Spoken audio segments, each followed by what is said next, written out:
Here we are, 2021, end of the year. You know what's up. Top 10 solo and cooperative games. Now, usually, last year I had a Foursquare situation, and we had people talk about their favorite games of the year. This year I decided to flip it on its head and try something totally different. This year, I'm not going to only have my top 10, but I'm also going to have other content creators just tell me their game of the year or one of their favorite games that they played solo this year. And once again, I said, played solo this year. Doesn't have to be a 2021 title, because people always ask, like, what's my next solo game? You got a gift card or whatnot. I'm going to allow them to say whatever they want to say, but they mostly are from this year. But also community members, so from Facebook groups, BGG. If people were brave enough to put themselves in front of a camera, I did it. They all are under 1 minute or 1 minute-ish, so you can take a look at those. I will leave timestamps in the comments, timestamps below, so that you can skip to whatever you want to. But please, I encourage you to check out everybody's, because this is a fun event. I wanted it to be a community thing, and hopefully you enjoy that too. Without further ado, let's get to number 10. My number 10 for 2021 is Genotype. This is by Genius Games, and it's one of those games that kind of snuck up on me because Genotype didn't seem like a dice drafting game that I was really that excited about, but this is dice drafting. It is worker placement, and what you're trying to do is build these plants, and what you do is you draft them, and then you place them on your little work area, and then you build the cards up based on which ones you cover. So you're covering recessive and dominant genes and things like that on the cards.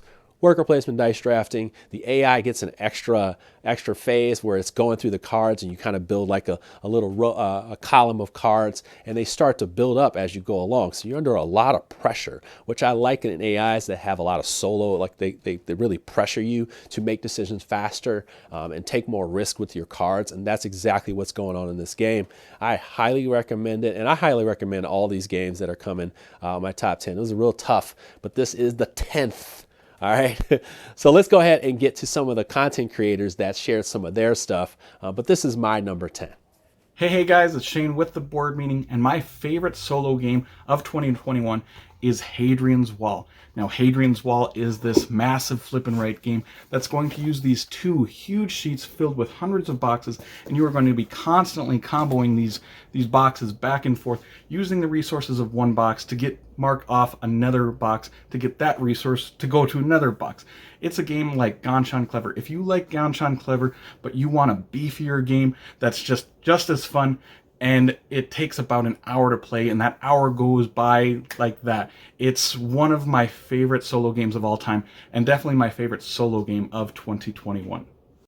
Hello, my friends. My name is Sam from the Lord of the Board YouTube channel, and my favorite solo game of 2021 was actually Imperium Classics. And the reason why this game made such a huge impression on me was that it is, for one, a deck building tableau builder, where essentially you're going to be going through your deck, and every single time that you cycle through your deck completely, you get to choose and pay for a card to be added to that deck that's going to be unique to your civilization. Now, you get 8 civilizations with this game, and each of them are completely asymmetric, very, very different from each other. They all have their own flavor and theming that is very embedded in history. So as you go throughout the game, you'll be able to see your civilization go from a barbaric state all the way up to a grand nation. When you're battling a different civilization, that civilization feels like a different civilization. If I'm going up against the Scythians, I'm expected to be getting raided early on, and I might want to put up some defenses in order to protect myself from that.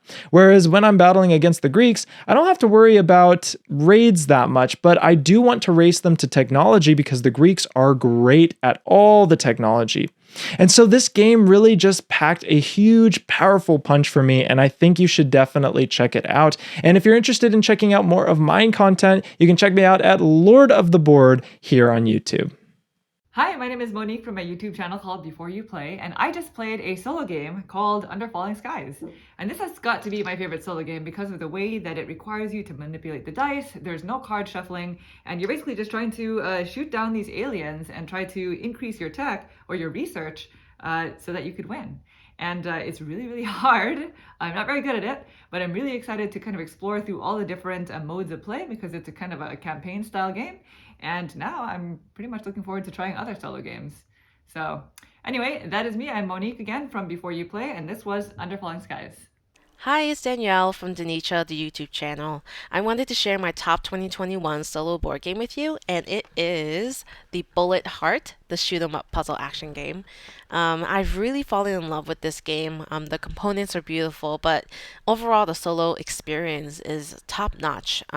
There's a clear win-loss condition, so you know if you win or you lose. There's no beat your own score here. And the push your luck component is also very nice. So definitely recommend this game if you enjoy any type of solo game. You might be surprised by this. Even if you don't love puzzles, you might actually like this one. There's also tons of expansions available now to really up the replayability, which already from the base game is very good. There's a ton of characters and bosses available. So yeah, definitely check it out. If you haven't checked it out in 2021, check it out in 2022.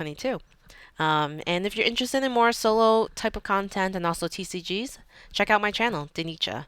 Thanks. My number 9 is a game that, my number 9 is one of those games where you know it's not built for the solo experience, but when you play it solo, you get away with it because you're still entrenched in the theme. And that game is Unsettled. Now, Unsettled, the reason why I'm saying that is because Unsettled is a very much a thematic experience that you want to share with someone so you can have those conversations just based on the cards, how they're written, how you're completing things. You want to be able to talk through this stuff. It is very much that. Although an abstract-ish game, it's just that they do such a good job of writing the theme in there. And I think that's why solo gamers will love it. They can kind of mentally take in their own narrative. I mean, honestly, myself, when I play myself, that's how I feel. I go into my own mental narrative. So the writing was good enough where it kept me in it, and I really, really love this game. If you don't know what it is, you are basically going to these different planets, and each box is a planet. There's 2 boxes in the main game, and you are playing these scientists that go down to different planets, and the different planets have different properties and things you can discover. You can spend more time investigating, or you can go about and deal with basically the requirements within the time. You gain morale, you lose morale, you're playing dice to kind of keep, to move things up, and there's a management to how those dice play out. There's different formats for how the cards will get laid out and you're moving across them, and you also have a robot that also moves across the area as well. It's very, very interesting game. It may be a little too difficult for some people to manage solo, which is why it's probably better as a co-op, but I think it deserves to be on this list. Excuse me. I think it deserves to be on this list because it just feels like such a thematic experience, and that kind of stuff sticks with me. I love a good solo puzzle. All right. Now, without further ado, I want somebody else to share one of their games of the year or their game of the year, solo and co-op. Hey there, Ken Franklin here. I'd like to nominate the 1 to 6 player Mass Transit by Chris Leader and Kevin Rogers, buddies of mine, published by Calliope Games. You are traffic managers trying to get meeples to their homes at the end of the long day. You're using these cards to create bus, train, and ferry routes from the center of the city to their home. It's wonderful because it has hidden information. Everybody has their own hands that they're not allowed to describe, and that prevents quarterbacking and allows for some very tense and exciting moments. One gameplay takes 10 to 15 minutes. It's got a very high let's play it again factor and a very puzzly treat. Try it out. Hey, it's Jimmy from the Board Game Closet. Today I'm going to tell you about It's a Wonderful World. It is my favorite solo experience of 2021. This is a drafting game, kind of like Seven Wonders, and the AI is basically just you trying to beat your highest score, which I know we don't always enjoy that. A lot of times we want to have an AI that we try to beat, but in this one, I don't worry about that. I just get to drafting the cards, and I worry about the best game that I can play, and that is actually incredibly rewarding. In this one, it's simple to set up. You just deal out some cards, you pick them up, and you can start playing right away. I can watch something on TV. I can play this game in about 15 to 20 minutes. So that means I could set this up, have it going, and maybe play 2 to 3 rounds and see how well I do. This is a joy to play. It's smooth, it's simple, it is fun, and I'm looking forward to some expansions. It's a wonderful world. Hi, I'm Jordan with Jordan Plays Blue over on Instagram and YouTube, and this is Food Chain Island, which is probably my favorite solo game that I've played this year. Now, my favorite kind of solo games are quicker, card-based games you can kind of get in and out of fairly quickly. Big, sprawling solo games are cool, but I usually get these kinds of games played a lot more. And so in Food Chain Island, this one's by Scott Alms and Button Shy Games, this is going to be a grid-based game in which you're going to have these cards out on the table in a grid, and each of the cards has a value, and you can hop, you move the cards over one space, and they can eat other cards that are valued a little bit less than those. And so, but each of them have these different actions, and so you're going to be chaining these actions in order to eat as many of the cards as you can and try to get rid of as many of the cards you can. So it has a really, a real puzzly feel to it with that grid movement and trying to make sure that the actions are going to work for you. You definitely need to plan ahead, and depending on how the cards are placed, that's a different puzzle every time. So this is one that you can get in and out of 5-10 minutes. Awesome. Definitely my style of game. Check this out if you think you'd like it. That is Food Chain Island. I'm Jordan. Thanks. Next up is Adventure Tactics. Now, this game plays into my heartstrings because I like to play the video games, like the tactics video games where you get like a little job system and you can take two character classes and make something else. So you can have like a knight and then a knight and a thief or something, and then make a ninja, or you have like a priest and a wizard, and then you make a time mage or something like that. I can't remember all the stuff in there, but they have all these different classes that you can mesh together, and then you become more awesome and make elite classes. And that never stops. That fun never stops. But essentially, you're going through these quests. The quests aren't just beat up people. They are like, you got to run from one end to the other end, and there's like ghosts chasing after you, and you have a baby. It's like running with a football. So there's all these different types of stuff, but you're playing cards, and you're chucking dice and things like that, and you're building your deck as you go along. It's really, really cool. There's a lot of different classes in there to play around with, and playing this game multi-handed feels good. It's very, very easy to get into. Definitely want to invite your family to play this one because they can really understand. It's got low icon count to help you out there as well. Just watch out. You can level up super fast and it feels like you're extra powerful. But other than that, I really enjoy this experience. That's Adventure Tactics. Let's get to some other content creators. Hey everyone, my name is Mike Clark. My pick for this year's best solo/co-op game is Hero Quest. For some of us, Hero Quest is going to bring back a lot of early days of nostalgia, being 12 years old, hanging out in your best friend's basement, starting to learn about these new types of board games, specifically what we know now as a dungeon crawler. Along with that, certainly we've come a long way with games such as Gloomhaven and such, doing things differently besides rolling dice. But for a lot of people, this is a very, very easy way to learn a new style of game, come into the hobby. It's very, very quick and easy to pick up. There is something satisfying about chucking those dice with fun different little symbols on them we haven't seen before. Being able to crush enemies, level up, get some new types of gear, and move on to the next type of phase. And especially for those that aren't used to games where you actually help one another. For those that like the solo play, you've also got the wide variety of characters, and there are some fun new things that they have included with this version of the game. Hi, I'm Feli, and I want to recommend you Sleeping Gods, which you can see right behind me on my shelf. It's one of my favorite games of 2021.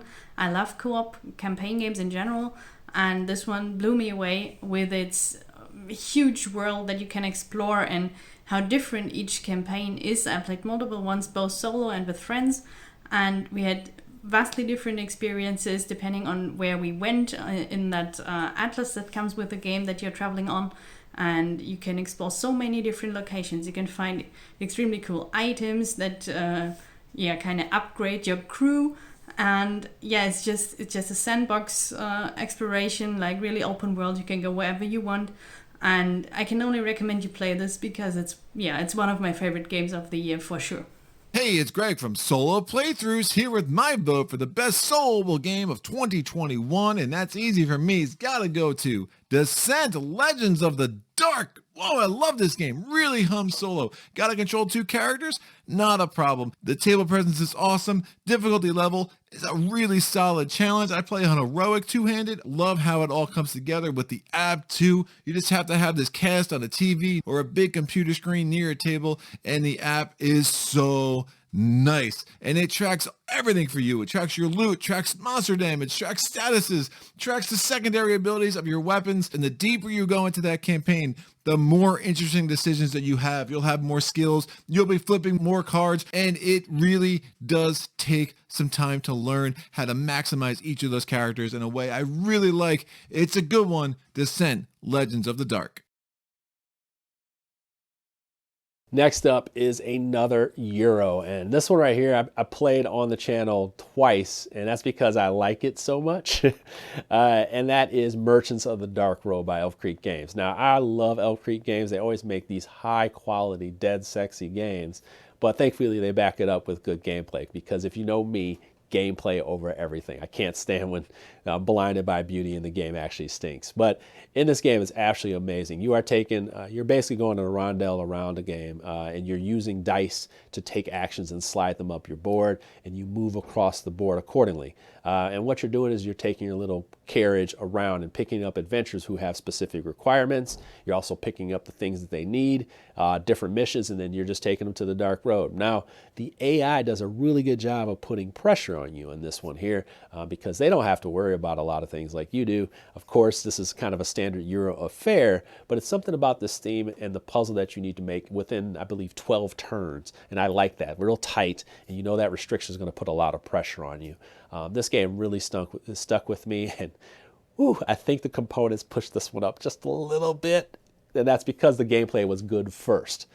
So that's really important, because Elf Creek does those. I liked Honey Buzz the year before, and yeah, they just keep putting out these good games, and I love that I get a chance to cover them.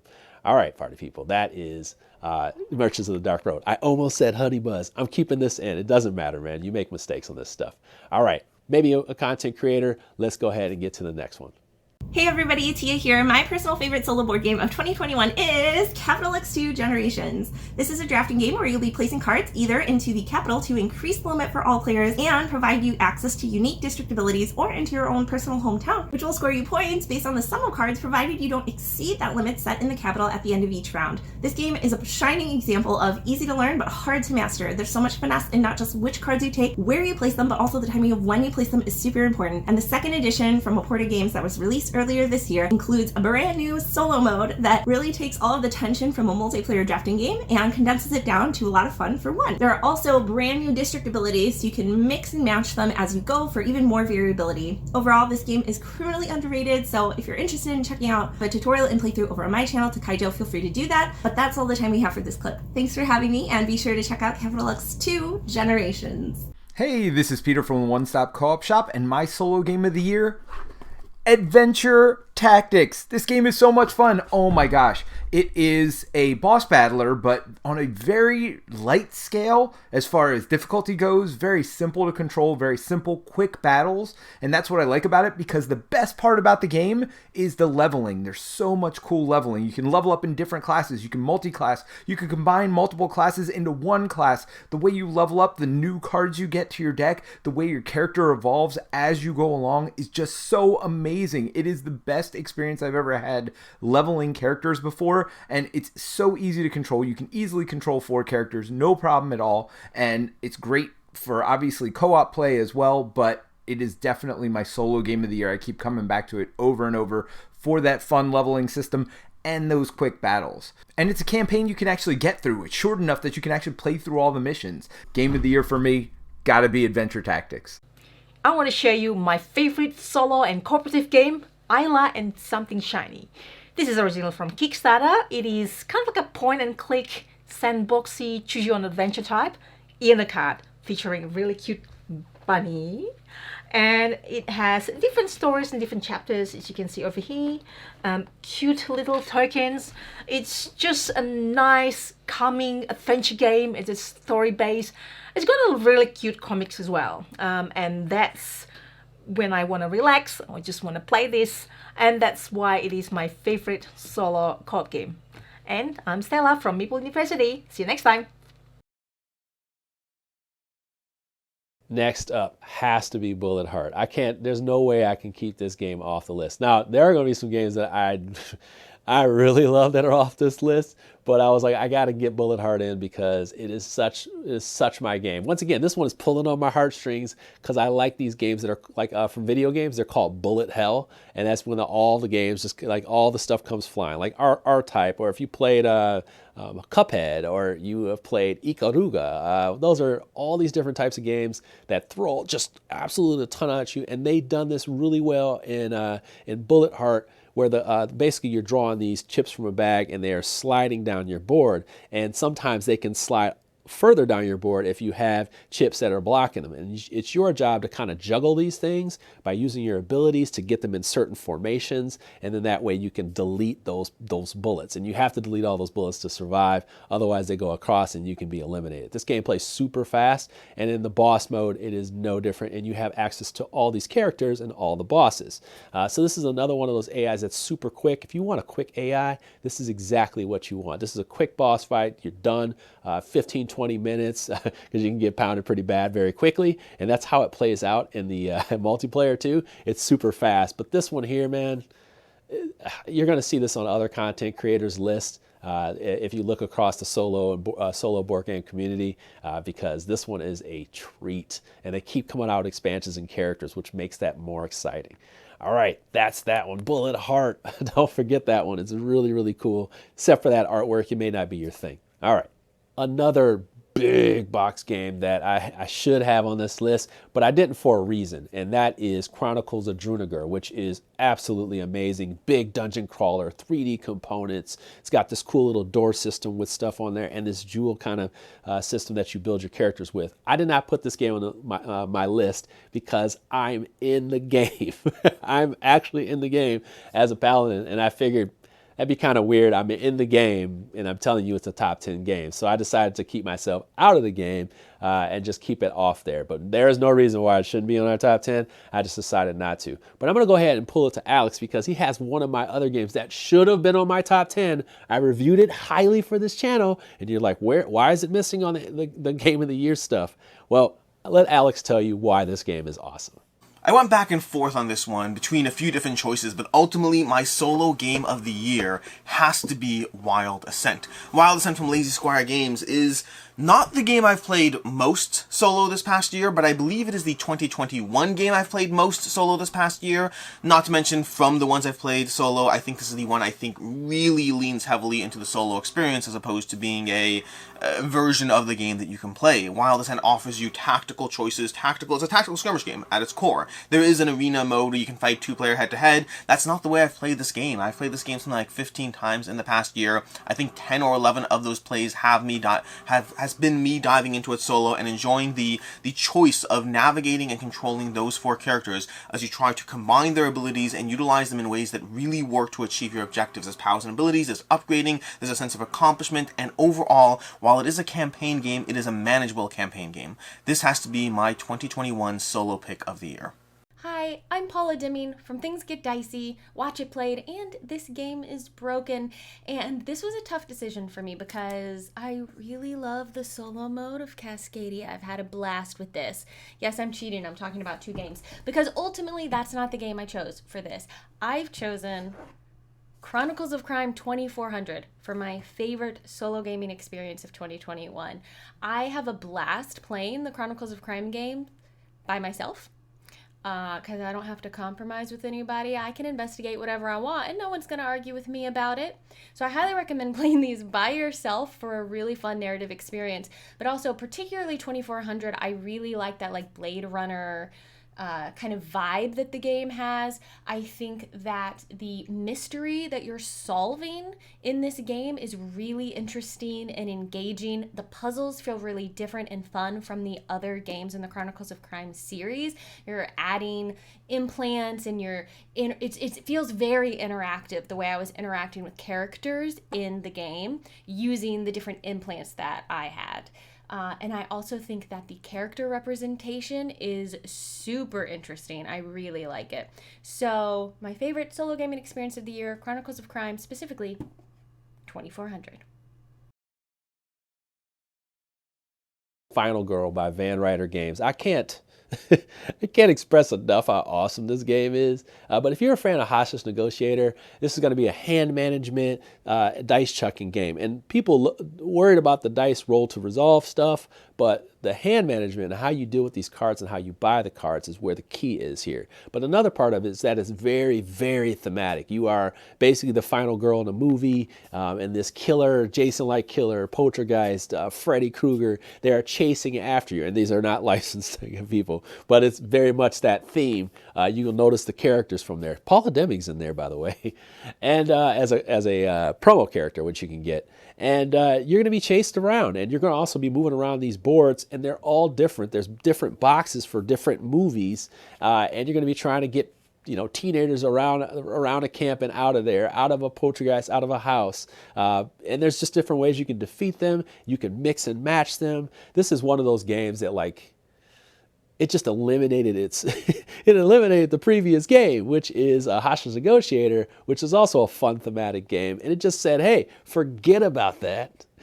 Get this. And I just find that really, really awesome, man. It's just a cool experience to see, in a sense, a sequel, but an improvement upon something that solo gamers generally enjoy and receive very well. That is Final Girl. My solo game of the year is Star Wars Imperial Assault by Fantasy Flight Games. At its heart, it is a dungeon crawl, but with its campaigns and missions, it makes you feel like you're playing a scene right out of Rogue One. The app makes it possible for cooperative and solo gameplay. You can choose to be a warrior, a soldier, a spy, or even someone who is one with the Force. With its great combat mechanics and great storyline, this is easily by far one of my favorite games to play. The rebels are on the run from the Empire, and it's your team that will make a difference between the rebellion winning freedom for the galaxy or the Empire's iron rule continuing to reign. So, Star Wars Imperial Assault is here to bring all the action of Star Wars to your table. Hi everyone, I am Caitlin Caesar, and a great solo game I played from this last year is the new Terraforming Mars Ares Expedition. A few reasons that I love the game is, one, the artwork. I love how they improved the artwork from the original game. It also takes up less table space when playing the game, which is always something I look for when finding a new solo game to play.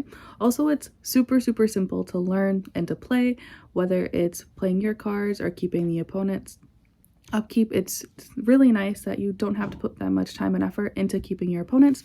Also, this is just a great fun game to play by yourself or with your friends as well, and I'm looking forward to hearing what games that you guys played solo from this last year. Bye guys.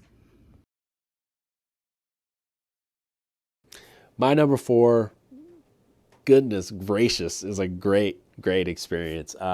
This one here is another campaign type game. As you can tell, we campaign as we get here. But this one here is coming in 2022. Unfortunately, it was in print at Gen Con, and then all of a sudden it wasn't. I thought it was going to hit the end of the year, but it's on my list, man. So check this game out. It is called Vagrantsong, and it is by Wyrd Games. They're miniatures, so they make miniatures games. So this came out of nowhere. Beautiful acrylic standees, so not even miniatures, right? And in this game, you're going to be playing these vagrants, and you're going to be trying to stop yourself from losing humanity, but you're trying to teach the Haints to gain humanity. So you're not fighting them. You're trying to get them to break and then bring them back to normal. You're going to be on a train, and it's 3 sections in the train, and they play with that train setting so many different ways. But the heart of this dice chucker comes from not only how you use these coins. The coins are like actions, and you put them on cards and chuck dice. But they play out differently based on the different skill cards that you have on your side or junk. And they're like modifiers. These cards are like health as well. It's a really slick system. But there's a bag in this game, and this is where it kills it. Each item inside that bag is used for you and your people differently. But for the AI, every single piece that comes out of there plays out differently for their AI. So all these different bosses, I think there's 16 or so, 16 to 20 of them.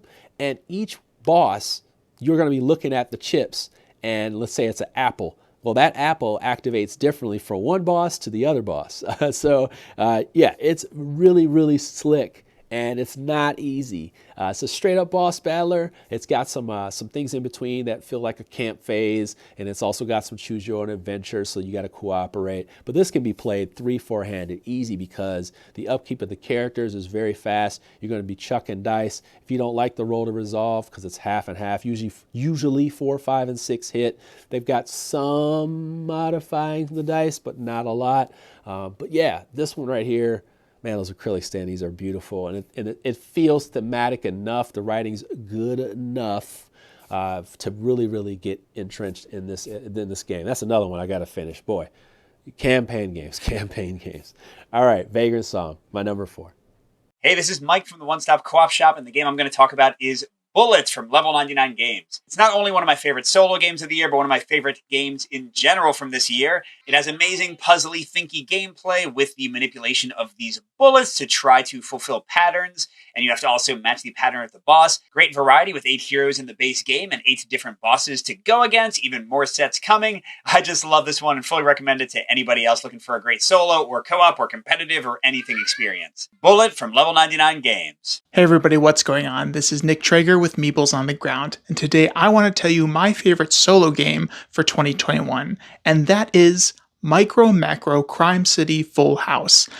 You can play this game with more people, but I find it shines best at its solo version, where you're going ahead and solving mysteries, crimes, secret love affairs throughout the whole map that is provided with you in this game.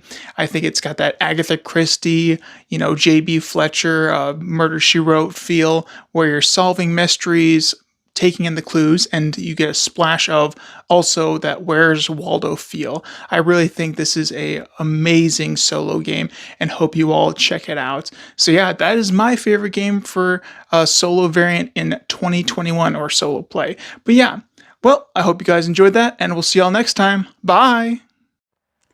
Hello, my name is Renzo. I live in Lima, Peru, and my favorite solo or co-op game of 2021 is Under Falling Skies. I really like the theme and the way the tension progressively builds up in this one. Despite the dice, I think it offers interesting tactic choices and some ways to mitigate the luck. I have had a great experience every time I have played it. Even when losing, it offers an epic story. I play many great solo and co-op games, as you can see here, but Under Falling Skies is the highlight of 2021 for me. So, stay safe and have a great new year. Bye. Howdy everybody, my name is The Brant. I'm from the channel Step Into the Portal, and I want to tell you about the best game I played solo in 2021, and that is Descent: Legends of the Dark from Fantasy Flight Games. This game was really cool. I know there were a lot of people that didn't like it that much, but I loved it. Really cool characters with awesome artwork. There's 3D terrain that you build as you go through. Awesome miniatures. Whoa!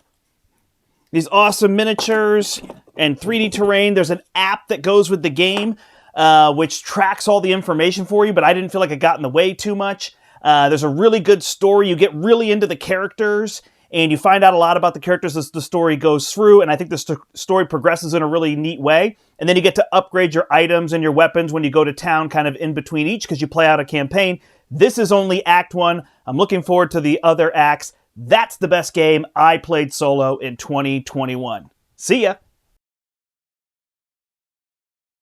Top 3. This was tough. Nigel Buckle, David Turtsey, Power Team. They're going to make great games for a long time, and they stick together. And this one is the beginning one for me, and that is Imperium Classics and Legends. So if you have both boxes, you're going to have 16. There's 8 in each box. You're going to have 16 different AIs to play with, folks. That's right, 16 different ones. All right. In this hand management game, you are playing different civilizations, and the civilizations all have different motivations, and so do their AIs. It's a hand management game where you're trying to build your civilization your way, and you are going from a barbaric state to a civilization state, and you're trying to basically burn through your deck as fast as possible, or keep your deck the way it is, and basically tuck cards away, a combination of drafting the right cards so you score more points as you get civilized. It's a very, very heavy game. I'm not gonna go too deep into it because I could be here forever, because each deck plays out different. That's the best way to explain it. But yeah, watch out for this one if you don't like heavy card games. And this is just right up my alley. I like slick card games and the heavy ones as well. So Imperium, Legends, and Classics. I can't say enough about this game, but it's hard to explain each deck. That's all you need to know, that you're going to have all these AI, access to all those AIs. All right, party people, top 2. Let's go. Hi, I'm Anitra Smith from the Family Gamers. My favorite solo game of 2021 is Grove by Mark Tuck. Grove is a solo-only game in which you layer cards to increase the yield of fruit on each tree in your little orchard. Every time you do manage to match up trees, you increase the value of a die sitting on top. It's a quick 5 to 10 minute game, and it's super compact. It's 18 cards and a couple of dice, and it's got variable goals and a recipe challenge, which together make it feel very much like the variable goals in Sprawlopolis. Grove was on Kickstarter this fall, and I was fortunate enough to have a preview copy to make a video for my site. I was so sad when I had to send that copy on to another reviewer, and I can't wait to get a retail copy so that I can play this game again. Good morning, day, or afternoon, wherever you are, and I want to tell you what my favorite co-ops were for 2021, and these would be new to me. First is Mr. Cabbagehead, which is a reprint that I received through a Kickstarter, and secondly, through a trade, I picked up Spirit Island, which is an excellent co-op. My all-time favorites are Nemo's War as a solo-only game, and the one with the best solo variant that I can still continue to play is, surprising to no one, Baseball Highlights 2045. Hey there, it's Board Game Dave. My favorite solo game of 2021 was A Feast for Odin. I played this game 7 times solo in just 2 months, and I'm still not done. What can I say about this game? It's legendary designer Uwe Rosenberg. You're a Viking chief leading your tribe to greatness. There's 45 starting occupation cards, 3 decks of general occupation cards. There's 61 action spaces on the main board, and it has one of the most intuitive and streamlined solo modes I've ever seen in a game. A Feast for Odin is mwah, chef's kiss, molto magnifico. It's wonderful, it's phenomenal, it's inspired, it's fantastic. It's A Feast for Odin. Not only my favorite solo game, but my favorite game of all time. You've got to check it out. So this should be a surprise, because when I reviewed this game for the channel earlier this year, I said it was going to be one of my top games of all time. Now that's because the one that pushed this one out of #1 is going to be one of my top games of all time too. There's 2 games that are all-timers this year that are going to go on that list. This one is so great to me, and it actually has a lot of flaw to it, and that is Solomon Kane by Mythic Games. Solomon Kane is absolutely everything I want in a board game. It has got fun little dice chucking going on. It's got really good strategic fun, but the story in this game is written so well, and it's based off literature that's actually out there. And I never read it, and I'm so deep into the thematic experience that this game gives you as a solo experience. Those are the games that I love the most. Like, I stay up till 3 a.m. at night, like I'm watching a Netflix series, playing through this game. I'm so into it. I'm so into reading everything. I'm not skipping over anything.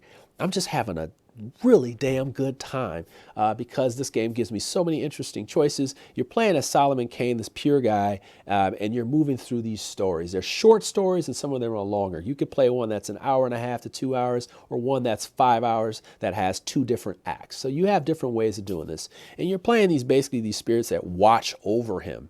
You're not really playing as him. You're playing as someone that kind of is like the puppet stringer for what's going on, and you're trying to build these dice pools to to keep the light going from the shadows and the darkness that are trying to take him over. But on the scene, there really just could be mundane stuff, like you are, riding your horse through a town, but the darkness is coming after you.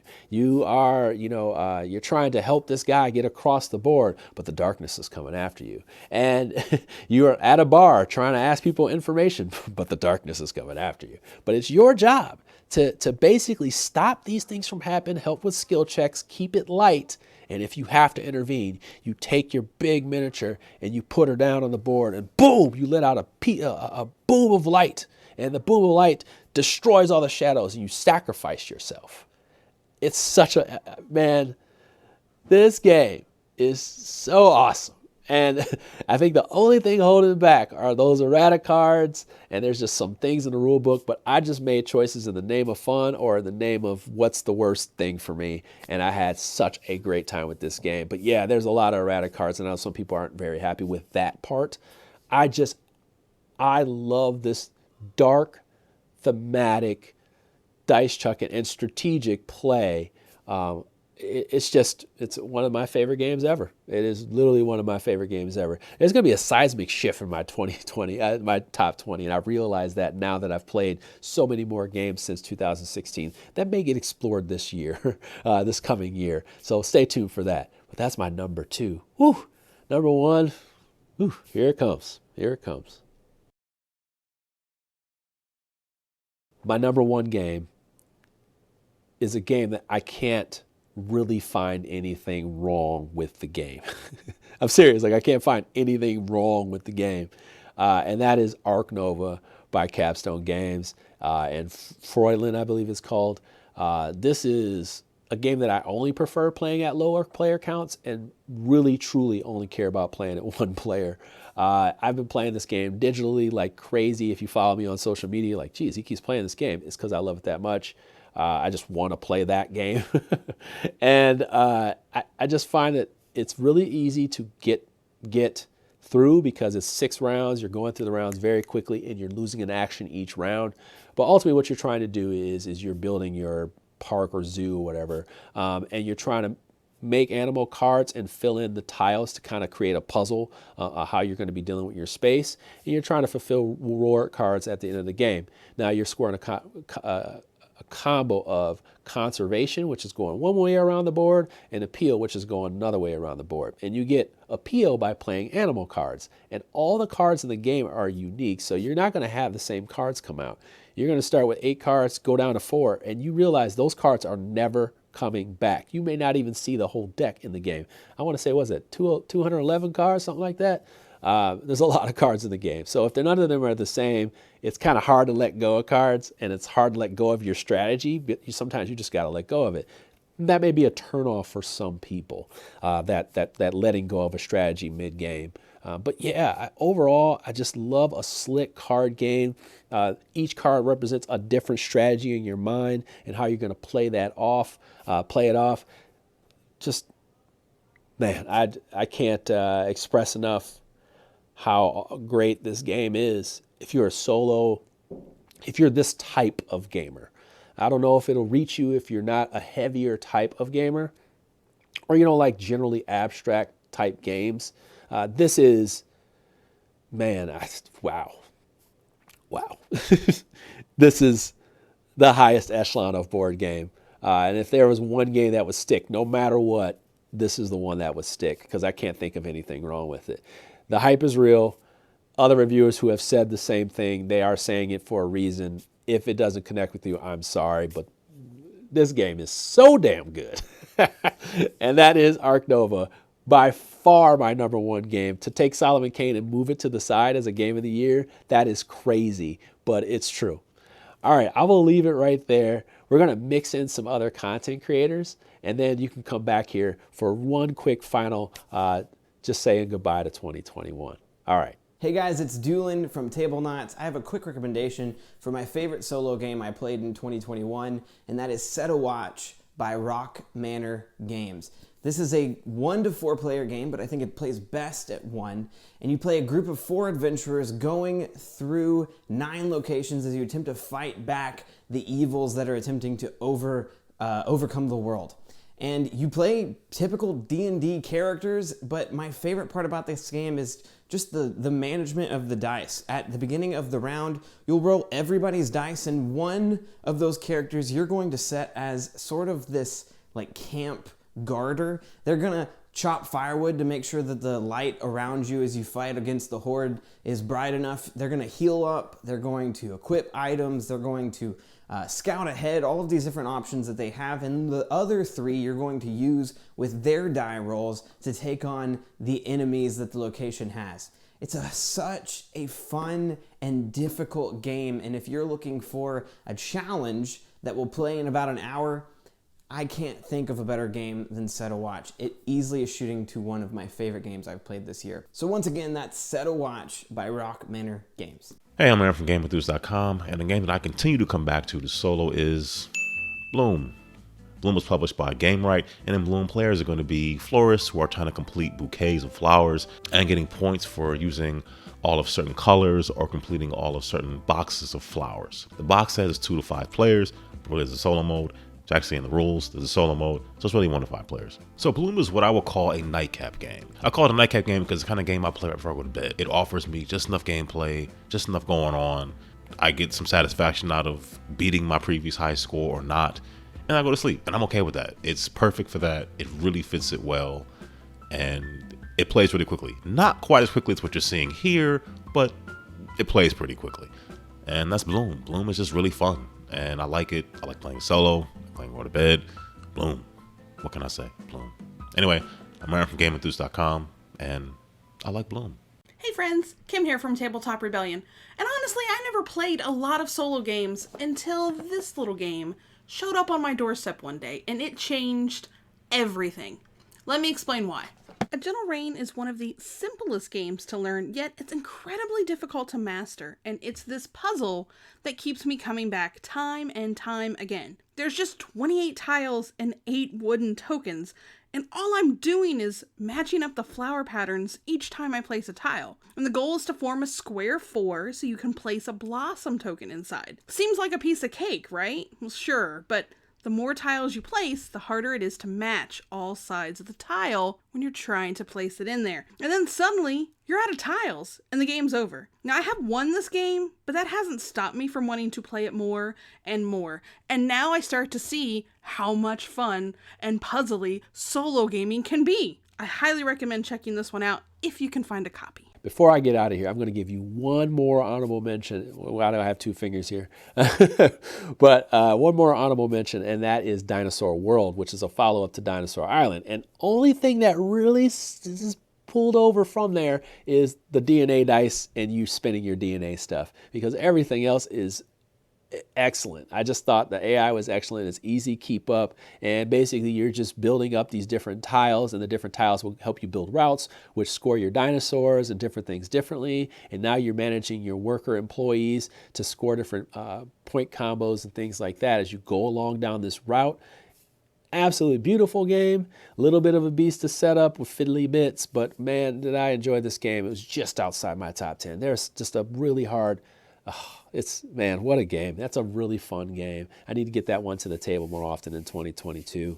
But yeah, that was a really good one to finish off the year. And I have so many more honorable mentions, but games. I can talk them all day. All right, so I want to thank you so much for watching this year's 2021 list. There's 2020 games that came out at the end of the year that were on some of your lists, and this is going to be the same way for my list. You're going to find some of these on 2022 lists. It's all fair game. That's why I didn't hold back. But I want you to share some of yours. If they're not on this list or in the honorable mentions or anything like that, share those below. Share your top 3 from the year. I just want you to share games so other people can see them. And next year, I want you to join the community videos that are in here. But I also want you to join me for One Player News next year, where you can submit videos as well with different opinions and conversations and things like that. We've got a lot of solo stuff planned for next year. So hopefully you join and check that out. I want to thank you so much for your time today and support throughout the year for our Kickstarter and things like that. This is something I truly appreciate. I love doing this content, and I love sharing with the community. And that's why I did it this way this year. And I hope the turnout is really goes well for this video. With that, party people, thank you so much for your time. You have a wonderful day. thank you for joining me on MvM. See you next year.